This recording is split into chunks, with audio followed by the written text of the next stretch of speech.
Now, Trump has reposted Prime Minister's post on Truth Social. For more on this, I'm now joined by CNN News 18 Siddhant Mishra. Siddhant, we saw a change in the tenor as far as the US President Donald Trump is concerned. We saw a response coming in from Prime Minister as well, a very friendly response, and now Trump has reposted it.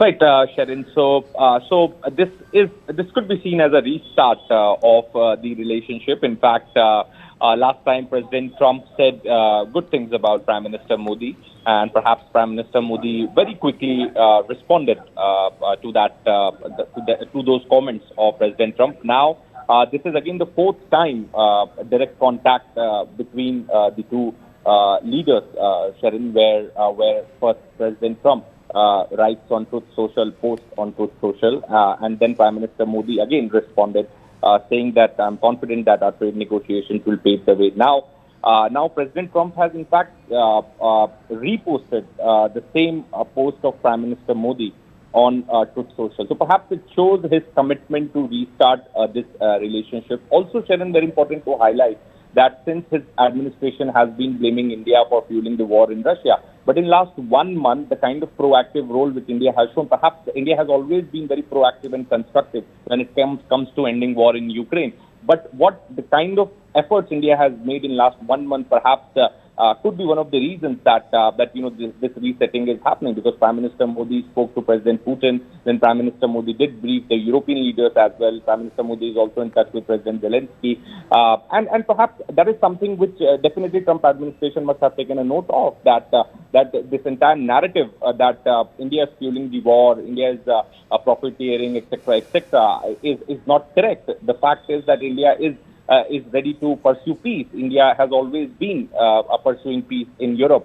So that could also be one of the reasons that, this resetting of ties is taking place. Also very important, Sharon, that there was a lot of pressure on President Trump from the strategic community, think tankers, that India will drift towards China if the US will adopt such a policy as far as tariff is concerned.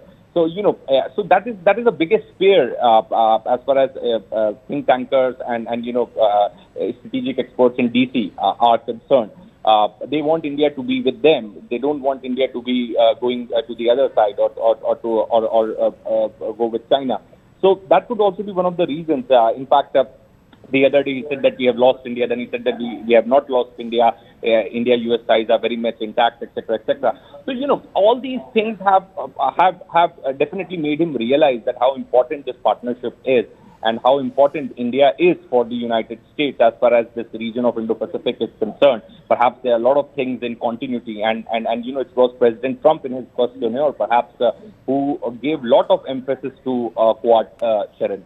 So it's not that he is not interested in the region, his administration not interested in the region, or they don't want Quad to happen.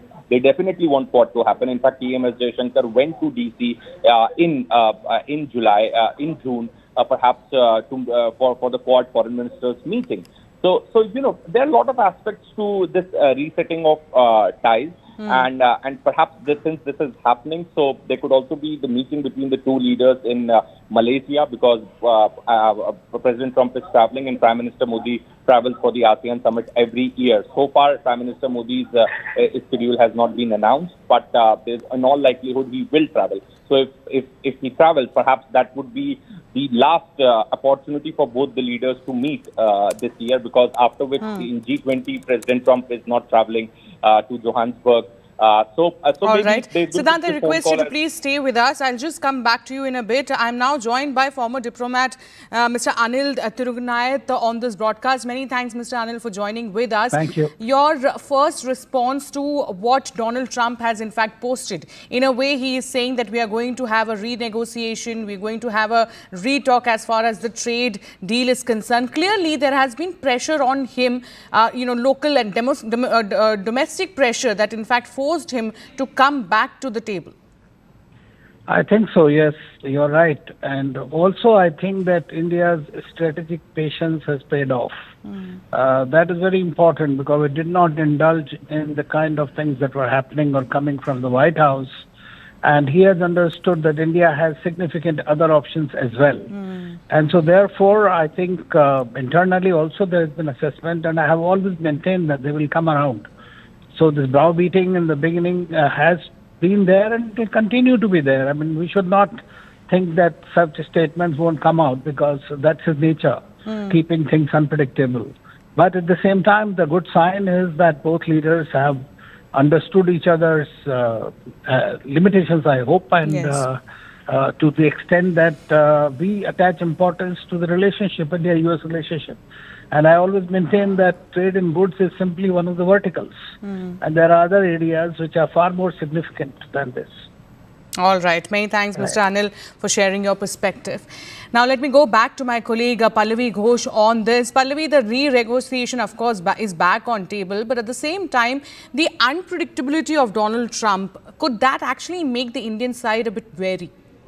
Oh, yes, absolutely. You're absolutely bang on, Shireen. Anyone I speak to in the government, and especially in the Commerce Ministry, they said, we don't know what the morning brings. Because he says one thing during the day, something else in the night, and again something else in the morning, which is why we are treating very, very carefully and not jumping in, as Mr. Anil was also pointing out, to respond to everything that Donald Trump says. I mean, today he's given a very positive signal that he does want to begin the renegotiations, but we don't know what happens and what kind of a statement that he makes tomorrow, which is why some of our items are non-negotiable. And I'm not just talking about, say, the agro sector or the labor-intensive products. I'm also talking about, for example, the Russian oil.